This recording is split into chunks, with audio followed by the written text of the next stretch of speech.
পয়মন্তী, তোমার শেষ দাসটা। কিচ্ছু মনে পড়ছে, কিচ্ছু মনে পড়ছে, কিচ্ছু মনে পড়ছে, কিচ্ছু মনে পড়ছে না, পড়ছে না। সিঁদুরকে ভুলতে দেয় না, জমা রাখে নেই। আমি আমার স্মৃতি সিঁদুর মুছে ফেলবো। তোমাকে এখন থেকে বিধবার শাস্তি হবে, শাস্তি হবে। তোমার এই বুকটা খালি করে বেড়ালে চলে গেলে। কে রাজা? কে রাজা? আমি রোহন, বাজানো, বাজানো, বাজানো। হাতের এই শাখা বলা শাখা জ্বালা করে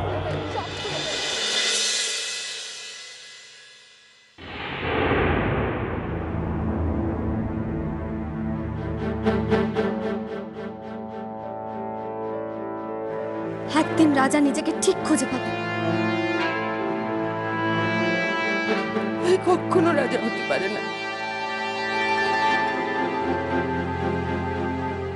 তোমার দুষ্টু, আমি দুষ্টু।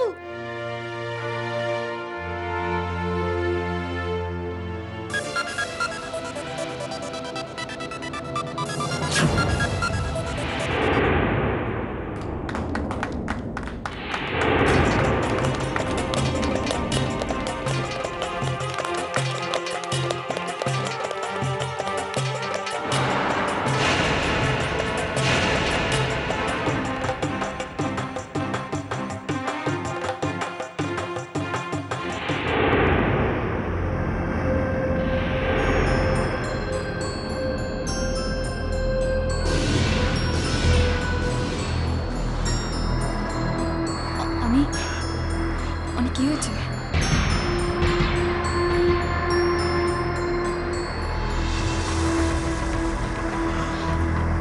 অনেক তোমার কষ্ট হচ্ছে? অনেক কি কি? ফাইন, কিছু হয়নি আমার, আমি ঠিক আছি। ফাইন তো থাকতেই হবে অনেক। আজ এত সুন্দর একটা দিন,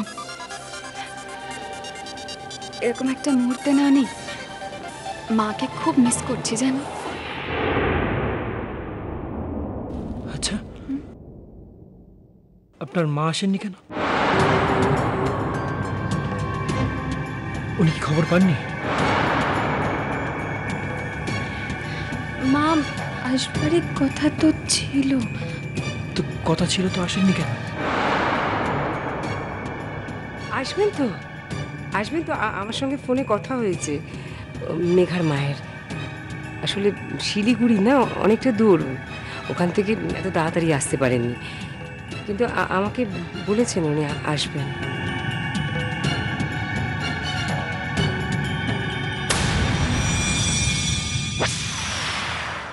রোহন, রোহন তোকে খুব ডিস্টার্ব লাগছে।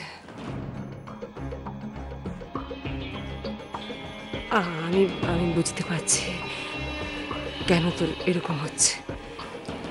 পয়মন্তী,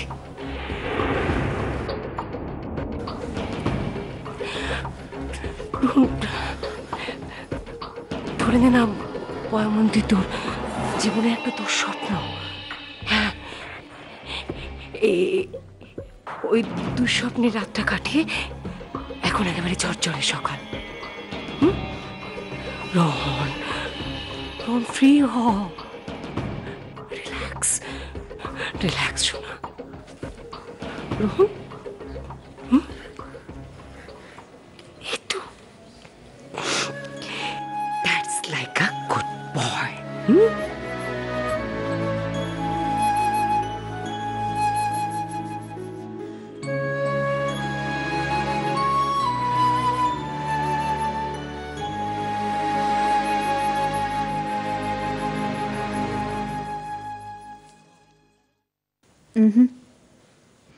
দুঃস্বপ্নের রাতটা এখনো কাটেনি, ওটাকে কাটাতেই হবে।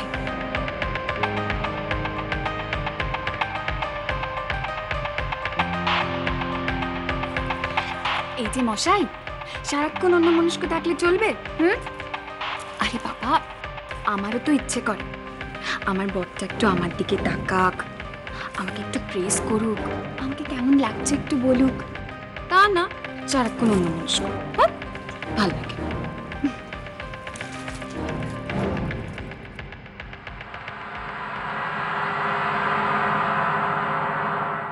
তুমি পারবে তো বিধবার রূপে আমাকে দেখতে? বলো, পারবে সহ্য করতে? বিধবার রূপে আমাকে সহ্য করতে পারবে তুমি?